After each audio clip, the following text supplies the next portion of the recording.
श्री राधे श्याम। माननीय सुभाष अवाना जी से आग्रह है कि ये जो इतनी सुंदर म्यूजिक बजा रहे हैं तो आप थोड़ा सा आए मेरे पास से पटका ले लें और ये जहाँ बैठे हैं वहीं पर इन्हें सम्मानित कर दें। श्रीमान सुभाष अवाना जी प्लीज।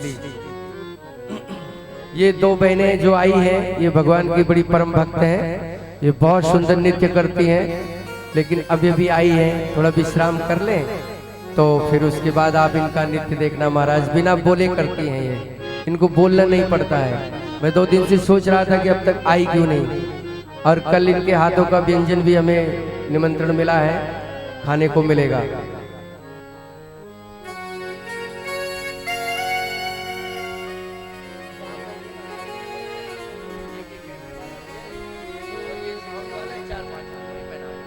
बोलो वृंदावन बिहारी आ जाओ, बोलो वृंदावन बिहारी लाल की जय जय श्री राधे श्याम। भगवान की कृपा पर मैं बात कर रहा था तो श्रीमद् भागवत और श्री रामचरितमानस ये दो पुराणों को मैंने पढ़ा, काफी पढ़ा, सारा याद तो नहीं किया जा सकता लेकिन मैंने पढ़ता ही आ रहा हूं। कोई प्रश्न मेरे मन में मुझे परेशान कर रहा था तो एक बार ताली बजा दीजिए जरा म्यूजिशियंस के लिए। सुभाष बाबू इन्हें सम्मानित कर रहे हैं। कोई प्रश्न मुझे परेशान कर रहा था तो मैं शिव पुराण अभी 6 महीना पहले लाया, उसे पढ़ रहा हूं। उसमें से एक कथा है, उसे मैं आपको सुनाना चाहूंगा शिव पुराण से। भगवान की कृपा के ऊपर मैं बात कर रहा था तो भगवान की कृपा ऐसी हुई, भागवत भगवान की कृपा ऐसी हुई कि धुंधकारी प्रेत योनि से मुक्त हो गए। अभी मैंने आपको भजन सुनाया, भरी उनकी आंखों में है कितनी करुणा। ऐसे ही शिव पुराण के अंदर मैंने एक कथा पढ़ी तो उस कथा को भी आप 5 मिनट श्रवण करिए। एक ब्राह्मण परिवार था, पंडित जी पूजा पाठ का काम करते थे, उनका एक बेटा था, बस एक बेटा। माता के लाड़ प्यार से धन बाहर से वो कमा करके लाते थे, माता बेटे को लाड़ प्यार करती थी।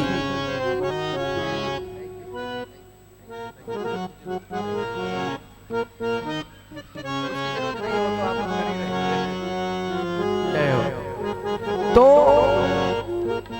उसमें क्या हुआ कि ज्यादा लाड़ प्यार में भी कई बार बच्चे बिगड़ जाते हैं, है ना। लाड़ प्यार भी हिसाब से करिए, क्योंकि ज्यादा बच्चों को पैसा वैसा देना भी ना गलत राह पर डाल देता है। अगर बालक पैसा मांगता है तो पूछो, आप मेरे से ज्यादा समझदार हैं, मैं तो खाली ज्ञान मार रहा हूँ, लेकिन तब भी पूछो कि भाई बेटा पैसा ले जाएगा तो कहाँ जरूरत है, कहाँ खर्च करना है और कितना चाहिए।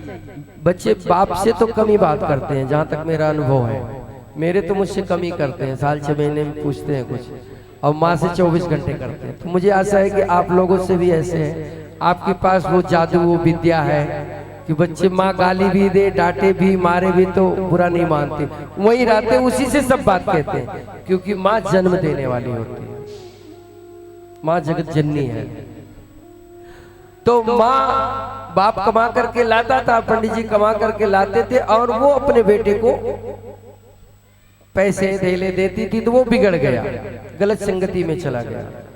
गलत संगति में जाकर के वो उसको नशे वशे की आदत लग गई, पीने वीने लगा। तो पंडित जी को एक जो है हीरे की अंगूठी मिली थी किसी यजमान के यहाँ से, तो वो ला करके घर में अपनी पत्नी को दे दिए थे कि इसे रखना, अंगूठी को रखना। तो पत्नी ने रख दिया। अब बेटे को क्या हुआ, एक दिन माँ के पीछे बिना बताए या बता करके जैसे भी था, वो हीरे की अंगूठी ले जा करके उसने बेच दिया, और बेच करके वो मद्यपान कर गया। बहुत दिनों तक तो ये बात पता नहीं लगी। एक दिन पंडित जी ने किसी को वो अंगूठी पहने हुए देखा, जिसने खरीदा था तो वो पहनेगा, उसने तो पैसे दिए थे। अब पंडित जी की निगाह पड़ गई तो पंडित जी ने पूछा कि भाई ये अंगूठी तो मेरी है, आपके पास कहां से आ गई? बोले महाराज मैं कोई चोर उचक्का तो हूं नहीं, मैंने आपके बेटे से खरीदी है और जो पैसा उसने बोला मैंने उसको वो पे किया। बोले नहीं ये नहीं हो सकता। बोले महाराज ऐसा ही हुआ है, आप हमसे पंगे मत पालो, पहले घर में जाकर पता करो। अब पंडित जी तो तमतमा गए गुस्से से कि इसका मतलब मेरे घर में कुछ ठीक नहीं चल रहा है। आए, पत्नी बोली पानी लोगे? बोले नहीं पानी नहीं लूंगा। बोले फिर? बोले वो अंगूठी लाओ हीरे वाली, उसकी मुझे जरूरत है। पत्नी बोली ठीक है तो वो अभी मैं बर्तन मांज रही हूँ, फिर मैं जरा रोटी वोटी सेक लूं, फिर आपको भोजन देके और फिर मैं ढूंढती हूँ, मैंने कहीं रख दिया है तो अभी मैं आपको देती हूँ। ठीक है पंडित जी बोले ठीक है, तुम एक काम करो बर्तन मांज लो, रोटी वोटी बाद में बनाना, अभी मुझे भूख नहीं है, तुम पहले मुझे उसे ढूंढ कर दो, मुझे उसकी जरूरत है। अब पत्नी सकपका गई कि अब मैं क्या करूं। फिर जब पंडित जी ने धमकाया तब पत्नी ने सच सच बात बता दी कि वो तो बेटा ले गया और बेच दिया। पंडित जी ने कहा ये बताओ कि बेटा कर क्या रहा है, ये तुम्हें पता है?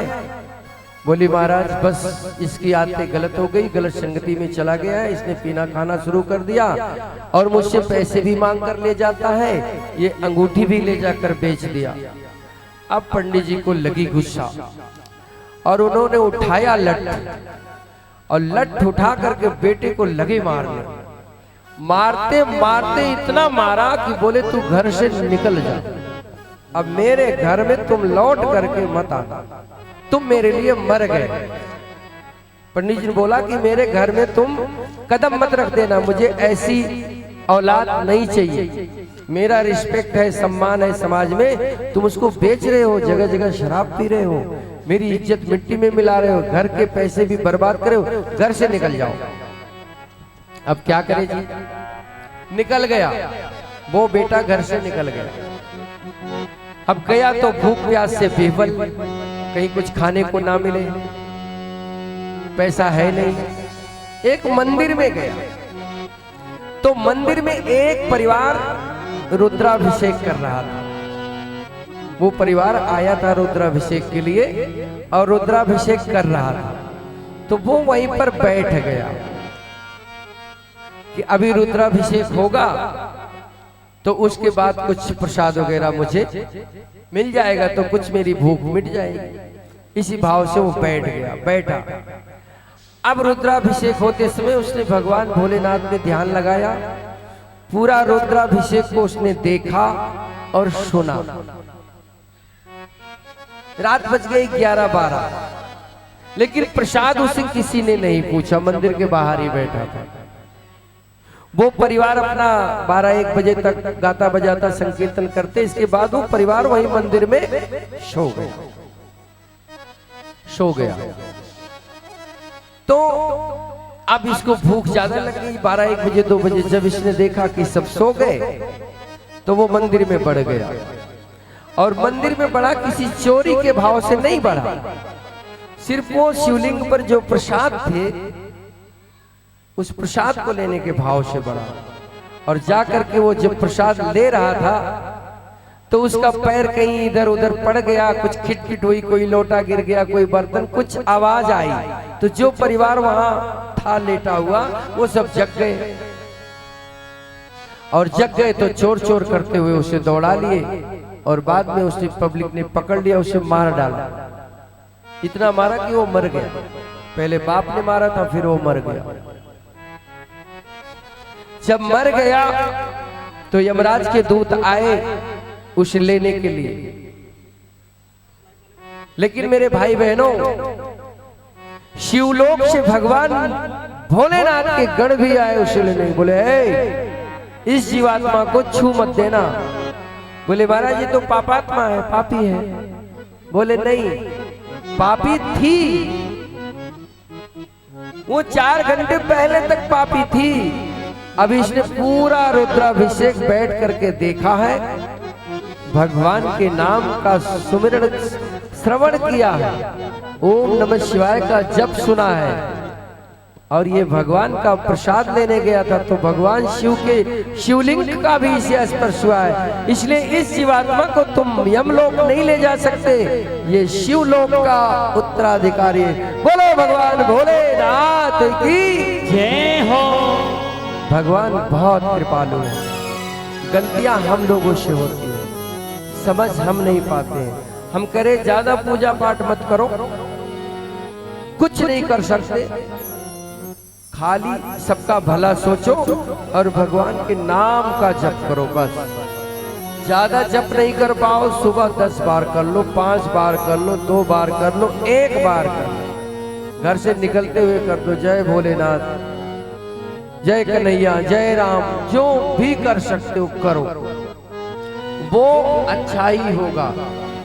क्योंकि एक श्लोक ये सुनो जरा, राम रामेति रामेति रमे रामे मनोरमे सहस्रनाम तत्तुल्यम्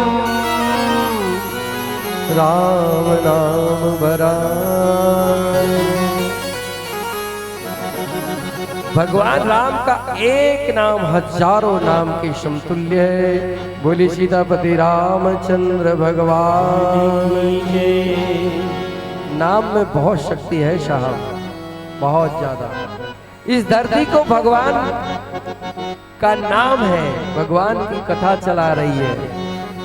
अगर सोचो इस धरती से भगवान का नाम मिट जाए, भगवान की कथा मिट जाए, तो ये धरती जंगल बन जाएगी। हमारी पुलिस को क्यों इतना परेशान होना पड़ता है? पुलिस क्या करती है? पुलिस यही तो कहती है अच्छे रास्ते पर चलो, बुरा काम मत करो, संविधान का पालन करो, कानून का पालन करो। और वो कानून क्या है? वही धर्म है। पुलिस हमसे यही तो कहती है धर्म का पालन करो। बस कई बार पुलिस समझ नहीं पाती कि असली वाला धर्म क्या है, इसी में तो लगी रहती है पुलिस। यदि हम लोग धर्म रास्ते पर चले तो पुलिस भी हमारे परिवार के बीच के बच्चे भाई बहन ही तो जॉब करते हैं, वो भी आराम से अपने पंखे में बैठे। लेकिन जिस थाने में जाओ तो लाइन लगी पड़ी रहती है, पता नहीं क्या हुआ पड़ा रहता है। बोलो वृंदावन बिहारी लाल की। आओ थोड़े नारद के पूर्व चरित्र पर हम प्रकाश डालते हैं।